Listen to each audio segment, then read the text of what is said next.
अलैकुम मोमनो, हर चीज़ इन फितरों के दौर में तुम्हें मिटाने के लिए ज़मीन से, हवाओं के ज़रिए, लोगों के ज़रिए, दुनिया की दौलत शोहरत और बेहयाई दिखा के इतने हसीन फितने आएंगे कि तुम संभल ना सकोगे। लेकिन इनाम बहुत बड़ा है, हमेशा की जन्नत। अल्लाह की रस्सी को मजबूती से पकड़ने का मतलब यही है कि इतनी फिसलन, इतने फितने तुम्हारी अल्लाह की रस्सी को हाथ से छुड़ाने के लिए बड़े बड़े करोड़पति अरबपति हीरे जवाहरात की गाड़ियों पे बैठने वाले और शैतान ने काम तेज़ कर दिया है। अपनी डुगडुगी बैंड बाजे बजाने शैतान ने तेज़ कर दिए, फितने उतर पड़े हैं और मुज़र हवाएं भी और आसमान से फरिश्ते भी तुम्हारे लिए हमेशा की जन्नत की खुशखबरी लेके आ गए हैं। कभी तुम्हारा जिस्म, तुम्हारा ख्याल, तुम्हारी सोचें, तुम्हारी उल्फत, तुम्हारा प्यार अंधा करने की कोशिश ये फितने करेंगे।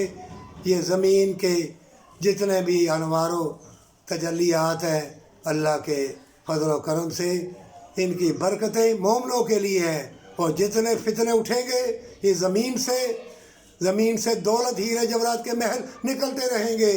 ज़मीन के ख़जाने कभी ख़त्म नहीं होंगे, ये निकलते रहेंगे। लेकिन मोमनों, अल्लाह की रस्सी को मजबूती से पकड़ने का मतलब भी अल्लाह ने यही कहा है कुरान में कि बहुत फितने आएंगे, बहुत मकर व फरेब होगा, तुम्हारे जिस्म जान को तरपाया जाएगा।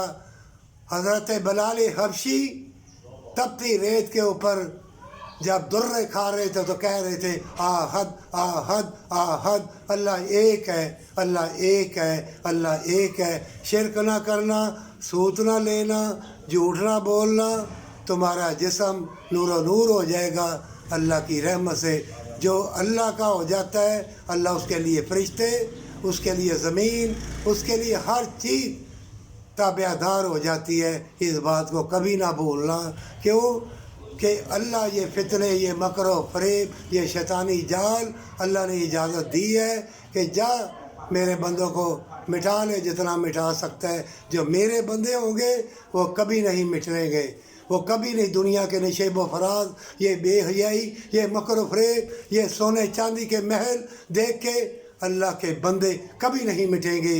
ये अल्लाह ने शैतान से कहा है और शैतान ने भी आखिर में कहा है कि हाँ परवरदिगार, वो जो तेरे मुफलिस बंदे होंगे ना उनको मैं मिटा ना सकूँगा। मोमनो, डटे रहना। अगर कोई तुम्हें तकलीफ़ दे, अगर तुम दरवेश पावर वाला बनना चाहते हो तो कहना परवरदिगार मुझको भी हिदायत दे, इसको भी हिदायत दे। जो फितने, मकर, फरेब, हिर्स व हवस, मेरी उल्फत, मेरे प्यार को मिटाना चाहता है, लेकिन मैं अपने लिए और इसके लिए भी दुआ करता हूँ या करती हूँ, क्योंकि इनको मालूम नहीं कि रोज़े अज़ल का दिन क़यामत का है और ये आखिरी नबी हैं हज़रत मोहम्मद सल्लल्लाहु अलैहि वसल्लम। और दीन इस्लाम ही वाहिद रास्ता है और अल्लाह का घर ही हमेशा की जन्नत, वही वाहिद रास्ता है। अस्तगफिरुल्लाह सुबह शाम पढ़ना और दुरूद पाक पढ़ना, अल्लाह तुम्हारे लिए मुशाहदत के दरवाज़े खोल देगा। देखना, तुमने हिसाब देना है, ना कोई वज़ीर, ना कोई बादशाह, ना दुनिया के सोने चांदी के महल तुम्हारे काम आएंगे। अल्लाह की याद जो दिल को मनवर कर देती है और अल्लाह की याद को गले लगाना, अल्लाह की याद, उल्फत और प्यार को गले लगाना, ये आबशारें, ये हवाएं तुम्हारे लिए मुबारक बन जाएंगी इंशाअल्लाह, पर सच्ची तौबा के साथ।